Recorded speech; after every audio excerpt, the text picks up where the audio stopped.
Nagsisialisan na ang mga residente ng isang subdivision sa Antipolo. Taon-taon na lang kasi itong binabaha na umaabot pa ng lampas tao. Ang pwede na lang masakyan sa lugar, bangka. Live mula sa Antipolo, nasa frontline ng balitang yan si Gary De Leon. Gary, kumusta ang mga residente riyan ngayong hindi pa humuhupa ang baha? Julius, maputik, maraming basura at babaho. Yan ang iniwan ng baha dito sa Vermont Park sa Antipolo. Ang dating lugar na ito na dinaraanan ng mga sasakyan, nagmistulang ilog. Bangka ang naghari rito para mailikas ang mga tao. Sa Vermont Park Executive Village, aabot sa 1,000 bahay ang lubog sa tubig. Lagpas tao ang baha sa ilang bahagi. Ang ilan ngang rescuer parang nag-snorkeling lang. Pero merong mga residente na ayaw lumikas. Gaya na lang ng 71 years old na si Celeste Caragay. Sanay na rin kaming magtaas ng aming mga gamit kasi for so many years, ito po ang aming kalbaryo dito sa Vermont Park. Mabilis na tumataas ang tubig pero napakatagal po ng pagbaba.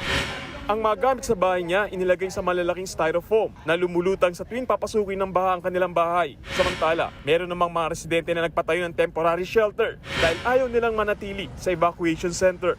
Ilang dekada nang nakakaranas ng pagbaha ang mga residente sa lugar na ito. Ilang beses na rin silang lumapit sa kanilang LGU at pinangako ang tutulungan sila maibisan ang pagbabaha sa lugar na ito.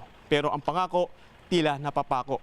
Sabi ng opisyal ng Homeowners Association, matagal na raw nilang problema ang baha. Nagiging catch basin daw kasi sila ng tubig mula sa Halang Creek. Dagdag pahirap pa sa kanila nung taasan ng kalsada sa Marcos Highway. Karamihan ng mga nakatira doon umaalis na or either binibenta na yung mga property. Kasi nga, kawawa eh. Di ba? Nasira yung mga bahay. Kung ibibenta man nila yung property nila, pag nalaman na binaba, hindi rin bibilihin. Ilang beses na raw silang sumulat sa LGU at DPWH para magpasaklolo. Noong nakaraang taon, pina-adapt na nila ang subdivision nila sa LGU para matugunan ang hiling nila sa flood control. Project naman ng ang LGU.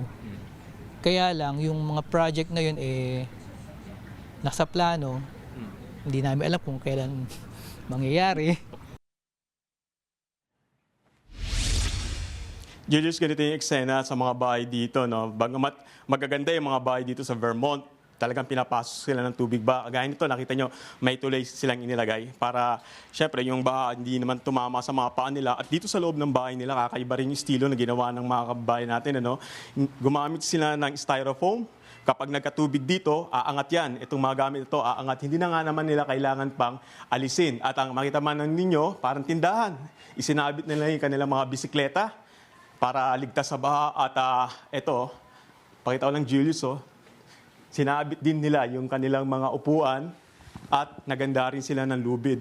Ito yung mga sitwasyon ng mga kababayan natin dito sa primera klaseng subdivision. Ganito yung paghahanda nila kasi kapag bumabaha nga rito hanggang balakang, lagpas din sa tao, kaya yung preparation nila sobra-sobra yung ginawa nila. Kaya yung mga kababayan din natin na nagdi-DIY, isa sa pinaka-effective nga yung pag-angat nito.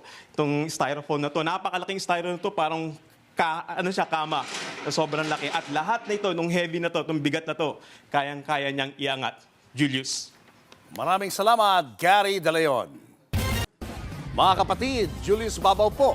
Para sa komprehensibo at makabuluhang balitaan at talakayan, mag-follow at mag-subscribe na sa social media pages ng News 5.